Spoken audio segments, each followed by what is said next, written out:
সৌমিত্র চট্টোপাধ্যায় চিৎকার করে কাঁদতে থাকেন। বলেন, বুড়োদা, ও মুখ আমি কেমন করে দেখব গো?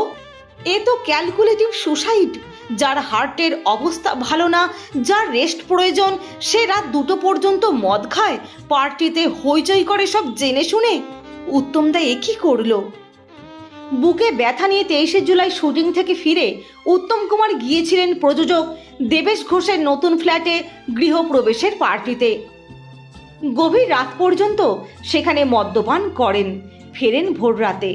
24শে জুলাই সকাল 5:30 কি 6টা নাগাদ সুপ্রিয়া কন্যা সোমার সঙ্গে মর্নিং ওয়াকে বেরিয়ে উত্তম কুমার খুব ঘামছিলেন। সোমা বললেন, বাবি তুমি খুব ঘামছো। উত্তম কুমার শুনে বললেন, বুকে একটু চিনচিন করে ব্যথা করছে, আমি বরং একটু বেলভিউ ঘুরে যাই। এই বলে উত্তম কুমার হেঁটে হেঁটেই বেলভিউ পৌঁছে যান। 24